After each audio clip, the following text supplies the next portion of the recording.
আমরা 15.5 বছর আপনাদের সামনে খোলা মনে খোলা পরিবেশে আমরা হাজির হতে পারিনি বলে দুঃখ প্রকাশ করছি।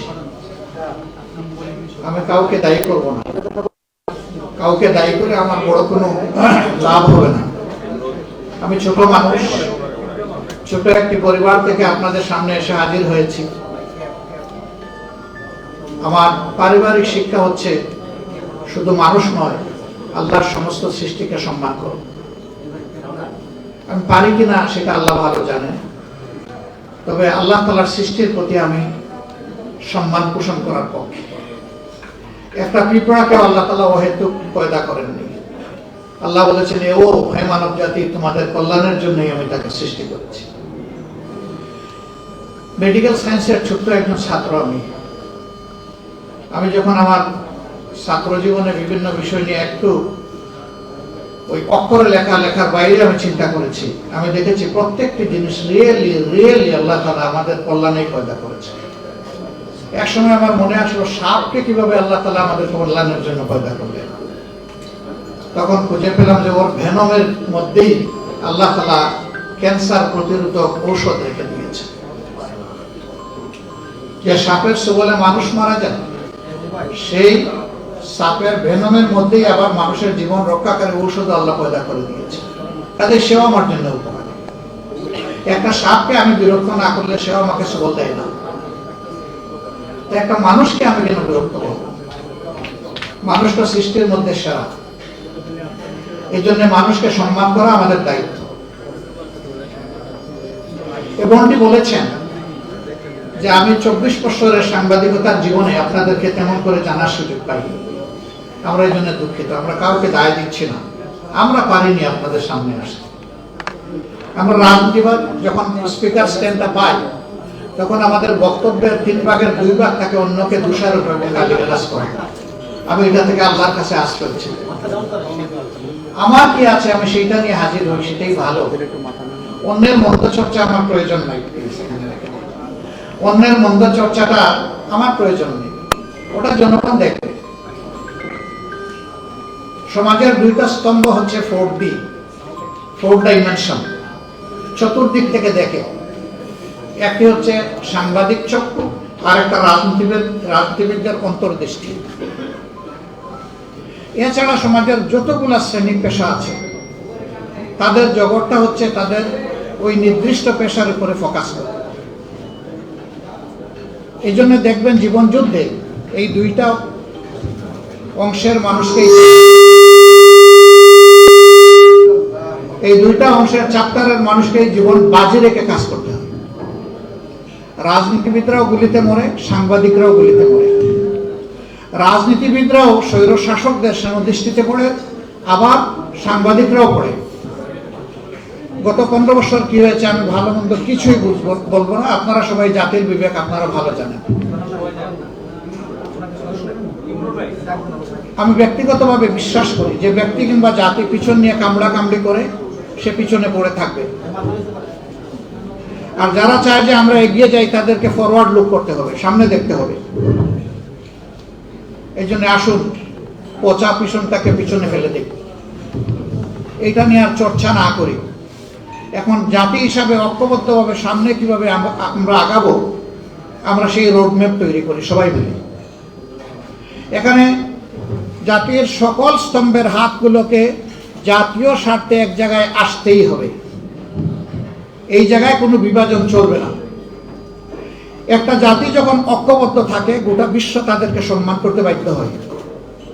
আর জাতিটা যখন বিভক্ত হয়ে পড়ে, তখন তাদের মাথার উপর সবাই মাতব্বরি করে,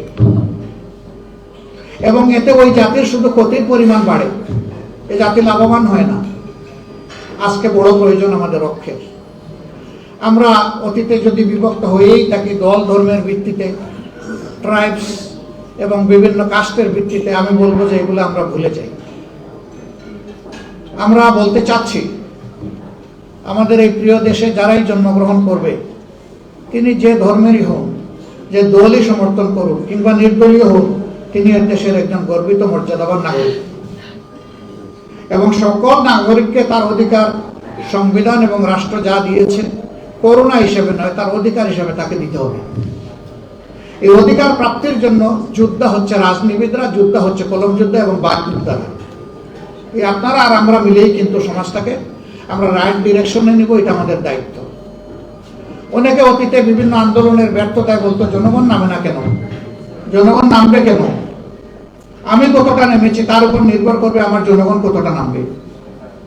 আগে তো দায়িত্ব আমাকে নিতে হবে।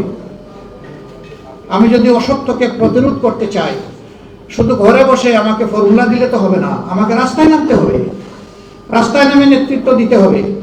এ বিশ্বে যতগুলা পরিবর্তন হয়েছে ওই ব্যক্তিকে কেন্দ্র করেই পরিবর্তন হয়েছে। সেখানে একটা ম্যাগনেটিক ক্যারেক্টার থাকতে হবে, যিনি সবাইকে ধারণ করবেন, যিনি সবাইকে তার থেকে দূরে ঠেলে দেবেন না। সেই ম্যাগনেটিক ক্যারেক্টার আল্লাহ যাদের মাঝে দিয়েছেন তাদের দ্বারাই সমাজের পরিবর্তন হয়। আমরা এমন ব্যক্তি আল্লাহর কাছে চাই, তিনি যেন সেরকম ক্যারেক্টার, উদার বিশাল মনের মানুষ, যিনি সারা বাংলাদেশের প্রত্যেকটি ইন্ডিভিজুয়ালকে তার অন্তরে শ্রদ্ধার সাথে ধারণ করবেন, এমন মানুষ আমাদের বড় প্রয়োজন। আল্লাহ যেন সেটা দিয়ে আমাদেরকে সাহায্য করেন। সাংবাদিক ভাই বোনেরা, অতীতে আপনাদের হাতের কলমকে ফ্রিজ করে রাখা হয়েছিল, একটা অদেখা হ্যান্ডকাপ আপনাদেরকে পরিয়ে দেওয়া হয়েছিল।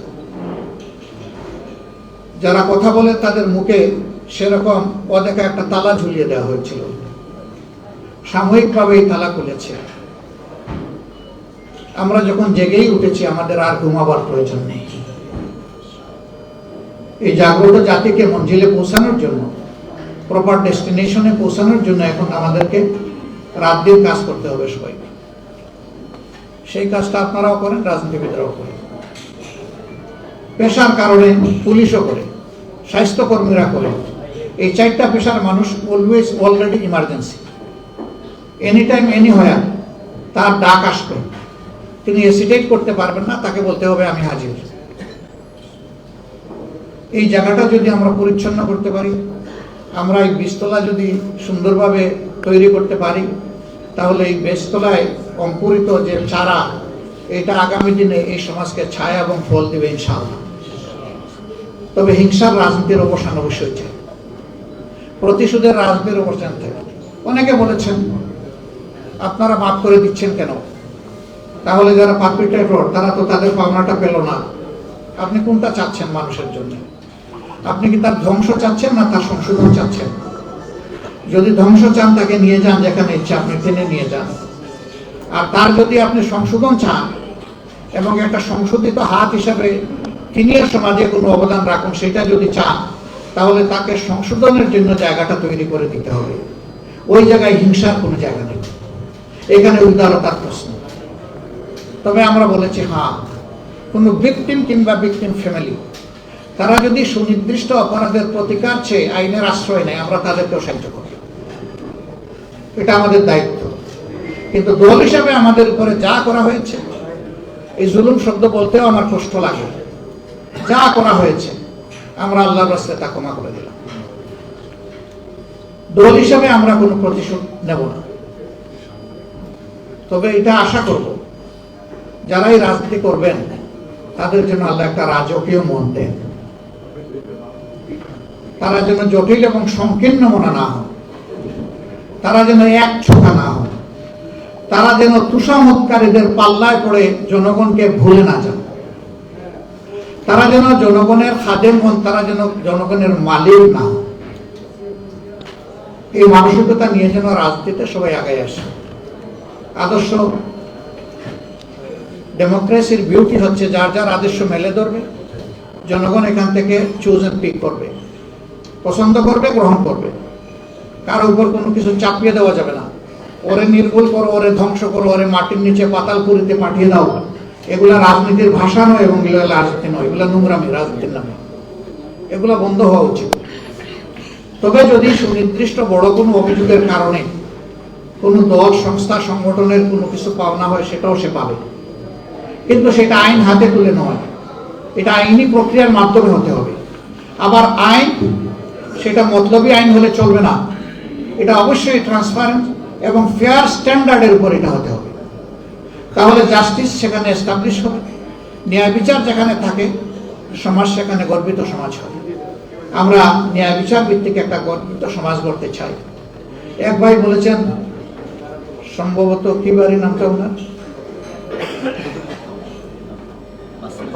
হ্যাঁ, বাসির জামাত, উনি বলেছেন যে উনি খুব আনন্দিত যে জামাতের আমির এবং মহানগরী উত্তরের আমির দুইজনই বৃহত্তর সিলেটের মানুষ। আমার পরিচয় ভাই ভিন্ন।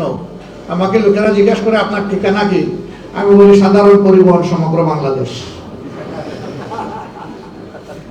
আমি যদি এই সংগঠনের প্রধান হয়ে থাকি তাহলে আমার নির্দিষ্ট ঠিকানা নাই, আমার সারা বাংলাদেশই আমার ঠিকানা।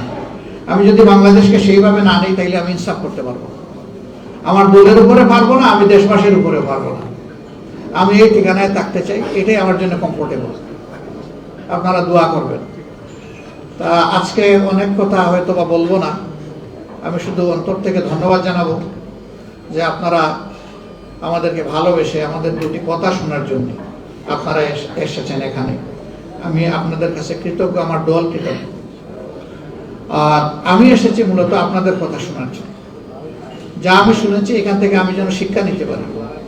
আমার এই বোনটি বলেছেন যে একটু আপনাদেরকে মেলে ধরুন, আপনারা কি চান, এই জাতিকে কোন ডেস্টিনেশনে আপনারা পৌঁছাতে চান। ইনশাল্লাহ আপনারা পাচ্ছেন এবং আরো পাবেন। আমি শুধু এতটুকু বলবো যে শুধু আমাদেরকে নয়, যারা এই দেশে রাজনীতি করবেন তাদের সকলকে আপনারা খোলা মনে দেখবেন। খোলা মনে দেখলেই আপনারা সাদাকে সাদা হিসাবে পেয়ে যাবেন, কালোকে কালো হিসাবে পেয়ে যাবেন। অনেকে আমাদের নিয়ত নিয়ে প্রশ্ন তুলে, আমি হাসি। নিয়ত অন্তরের ব্যাপারও দেখে কেমন, সে তো আমার পারফরমেন্স দেখবে, আমার পারফরমেন্স দেখে আমাকে সে বিচার করবে। আমরা বাংলায় একটা প্রবাদ জানি, বৃক্ষ তোমার পরিচয় কি, বৃক্ষ জবাব দিচ্ছে ফলে আমার পরিচয়। তো ফলটা আমি দেখব, সে যেই হোক, যে দল হোক, ব্যক্তি হোক, নির্দলীয় হোক, কি হুয়েভার মেবি, আমি তাকে সেইভাবেই তার ফল দিয়ে, কাজের ফলাফল দিয়ে বিবেচনা করব। তা আপনারা আমাদের অন্তর সুন্দর হোক, আল্লাহর কাছে দোয়া করবেন, আর কাজ ভালো হোক এই জন্য আমাদেরকে সমর্থন দিবেন। সবাইকে ধন্যবাদ। আসসালামু আলাইকুম রহমতুল্লাহ। আমি মত শুনেছি, বিনিময়টা আরেকদিন হবে ইনশাল্লাহ। মতটা ধারণ করলাম। আমি আসলে সরি, আরেকজন ইন্টারন্যাশনাল পার্সোনালিটির সাথে আমার 2টার সময় অন্য একটা ভেন্যুতে সময় দেওয়া। তো আপনারা দোয়া করেন রাস্তার ব্যবস্থা আমি যেন 2টায় পৌঁছে আমার কমিটমেন্ট রাখতে পারি। অন্যদিন দেখা হবে, আরো কথা হবে। আসসালামু আলাইকুম।